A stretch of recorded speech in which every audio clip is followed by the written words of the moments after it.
ભારતીય ઉપખંડમાં શિયાળાની વિદાય વચ્ચે હવામાનમાં મોટો પલટો આવ્યો છે।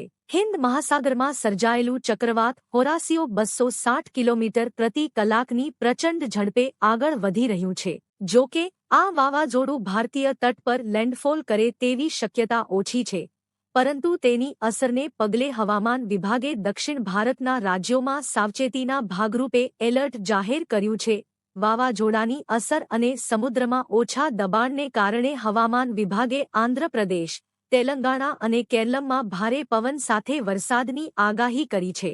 જ્યારે આંદામાન અને નિકોબાર ટાપુઓ, પશ્ચિમ બંગાળ, સિક્કિમ અને મેઘાલયમાં પણ વરસાદની અપેક્ષા છે। જ્યારે દક્ષિણ ભારતમાં વરસાદી માહોલ છે, ત્યારે ઉત્તર ભારતમાં ગરમીનો પારો વધી રહ્યો છે। દિલ્હી, રાજધાનીમાં મહત્તમ તાપમાન સામાન્ય કરતાં 5 ડિગ્રી વધી ગયું છે।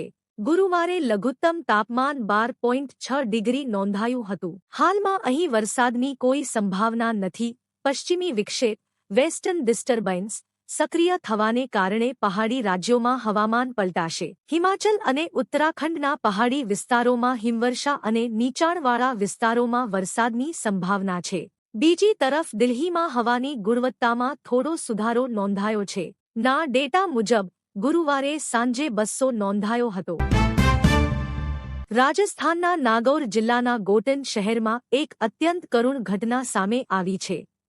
ગોટન ઇન્ટરનેશનલ સ્કૂલમાં અભ્યાસ કરતી 9 વર્ષની બાળકીનું શાળાના મેદાનમાં રમતી વખતે હાર્ટ એટેક આવવાથી અવસાન થયું છે।